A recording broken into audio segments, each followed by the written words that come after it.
చెప్పాను ఏంటంటే మన అందరం డ్యూటీ అమ్మాలని సరే ఇప్పుడు కూడా అదే డ్యూటీ అమ్మాలి అందరు బాగానే ఉన్నారు ఓకే. కానీ కొంతమంది వాళ్ళందరూ కొంచెం వాళ్ళ క్యాపిటల్ చేశారు. మీరు 50% బాగుంటే నేను కూడా 100% బాగుంది. మీరు 50% జాగ్రత్త బిహేవ్ చేసినట్టు నేను కూడా 100% జాగ్రత్త బిహేవ్ చేయాల్సి వస్తుంది. సో మీకు మా అవసరం వస్తుంది కాబట్టి మీరు మాతో మంచిగా ఉంటాం. అదే ఫస్ట్ అదే సార్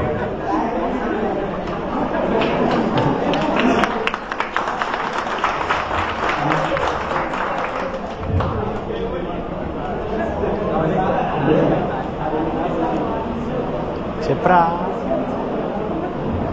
ఇంకొకటి ఈ జనరేషన్లో చాలా మంది ఏమంటుందంటే ఎవరి స్వార్థం బాగా చూసుకుంటారు, ఎవరి కడుపు వాళ్ళని ఎవరి ఫ్యామిలీ చూసుకుంటారు. మీ అందరికీ నవ్వడానికి బాగానే ఉంటుందండి. నాకు కూడా నవ్వడానికి అక్కడ ఉంటే నాకు నవ్వడానికి బాగానే ఉంటుంది సార్. మీరు అర్థం చేసుకోవాలి. ఎవరి స్వార్థం వాళ్ళు చేసుకుంటా బాగానే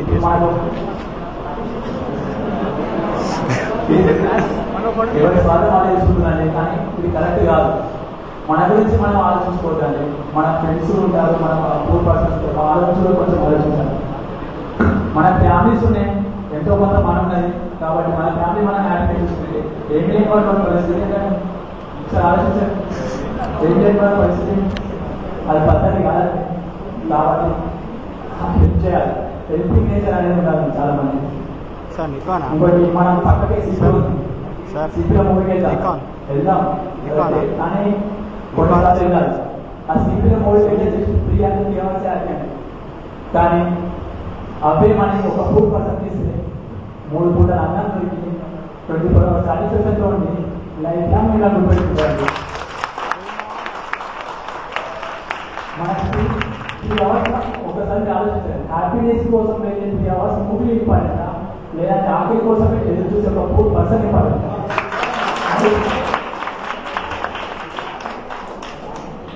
మనీ ఈ రోజు కాకపోతే రేపని వస్తాయండి. కానీ మనం మన ఇష్టాన్ని మన లైఫ్ లాంగ్ వస్తాయండి. Money is not permanent. మన మంచిదాన్ని మనం పర్మనెంట్ అండి.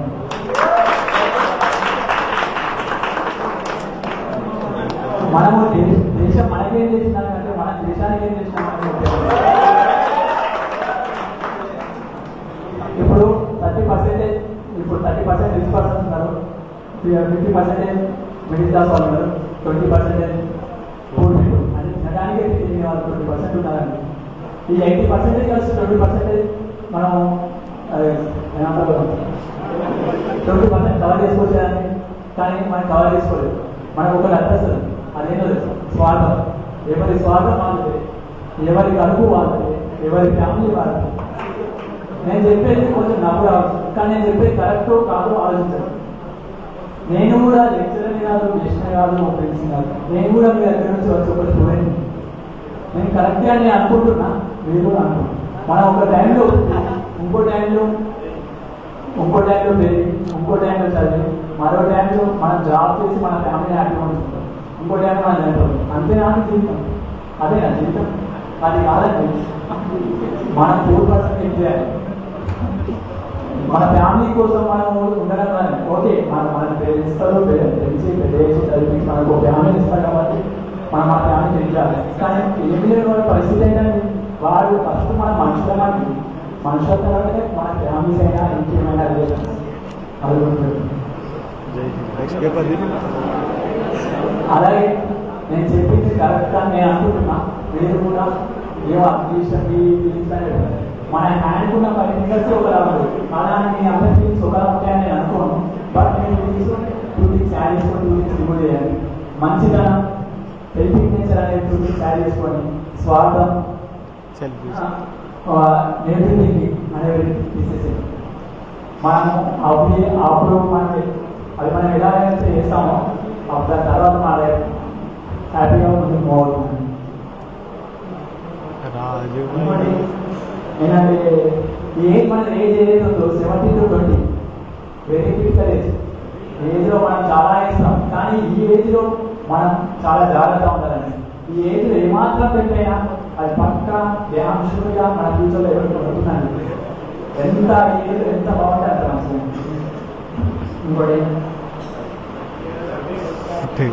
ఇప్పుడు చాలా మంది ఎలా ఉంటుందంటే మన కాలేజ్ చూసుకోవడానికి కాలేదండి, మన ఏజ్ తగ్గట్టు కాలేదని చూస్తాం పక్క డ్యామ్ షూట్ నోడవు బయట కాలేజ్ అంటే బంకులు కొడతారు. అది మన శివశివాని కాలేజ్ యొక్క టర్మ్స్ అండ్ కండిషన్స్ ఫాలో అయితే పక్క డ్యామ్ షూట్గా మనం మన లైఫ్లో ఒక మంచి లెవెల్లో ఉంటామండి. దీంట్లో నో డౌట్. ఎందుకంటే మనకు చాలా కాలేజీలు చూస్తుంటాం, చాలా మంది అంటుంటారు శివశివాని కాలేజ్, అమ్మో శివశివాని కాలేజ్, అమ్మో శివశివాని కాలేజ్, ఈ కాలేజ్ చాలా స్ట్రిక్ట్ అది అంటుంటారు. అది కాలేజ్ కాదు, అది స్కూల్ అని చాలా మంది అంటుంటారు. వాళ్ళు ఎందుకంటే మంచిగున్న కాలేజ్ ఇప్పుడు మనల్ని విడిచిపెట్టిననుకో ఆ కాలేజీలోనే ఎక్కువ అనరు. మనల్ని ఎప్పుడైతే కోర్స్ చేసి చదివించిందో ఆ కాలేజీ అంటారు. ఇంకోటి ఏంటంటే మన కాలేజ్ వాల్యూ ఎప్పుడు ఇస్తుందంటే మనకు ఇప్పుడు తెలియదండి, వాళ్ళు ఇప్పుడు చేస్తున్నారు, వీళ్ళు ఇప్పుడు ఇస్తున్నారు, ఇప్పుడు రిజల్ట్ వచ్చాక కాలేజ్ వాల్యూ తెలుస్తుంది. ఇంకోటి ఎగ్జామ్ వాళ్ళు మన ఫైనల్ ఎగ్జామ్ రాస్తున్నప్పుడు మిగతా కాలేజ్ వాళ్ళు మధ్యలో చెడిపోతున్నప్పుడు మన కాలేజ్ వాల్యూ తెలుస్తుంది. ఇంకోటి మన ఫ్యూచర్లో మంచి పొజిషన్లో ఉన్నప్పుడు మన కాలేజ్ వాల్యూ తెలుస్తుంది. ఇది నేను సార్ ఉన్నారని మాట చెప్తలేను, సార్ లేకున్నా ఇదే మాట చెప్తా ఎప్పుడు. ఎందుకంటే నాకు పర్సనల్గా ఎక్స్పీరియన్స్ అయింది కాబట్టి. ఇంతలో నాకంటే వాళ్ళు జరుగుతాను ఇప్పుడు టూ గ్యాదర్స్ అండి నాకు లేవండి. సో నాకు అదే ఎక్స్పీరియన్స్ అయింది కాబట్టి మీరు చెప్తున్నాను. నా దాంట్లో ఏమైనా తప్పని ఉంటే సారీ సార్. నేను ఇప్పటివరకు కరెక్ట్గా అనుకుంటున్నా, మీరు కూడా వెళ్ళాలి కాబట్టి ఫాలో అయితే బాగుంటుంది అనుకుంటా. కానీ ఒకటి మాత్రం నిలవండి, జూనియర్స్ ఎంత బాగుంటే మేము అంత బాగుంటాం. మీరు మా హెల్ప్ అడిగినా నేను చేస్తాను. పక్కా డ్యామ్ షూగా నేను నా పర్సనల్గా కూడా చెప్తున్నాను. నేను నాకంటే నా పైన మూవ్స్ పెట్టుకున్న వాళ్ళే నాకు ఎక్కువ ఇవ్వలేదు. నేను ఎవరికైనా ఏదైనా హెల్ప్ చేస్తాను పక్కా. కానీ మీరు బాగున్నంత వరకే బాగుంటుంది. ఓకే, అందరికి అర్థమైంది అనుకుంటున్నా. Thank you sir.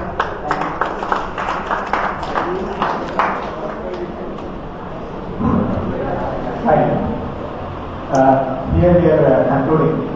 కానీ రాజు అయ్యా మా రాజు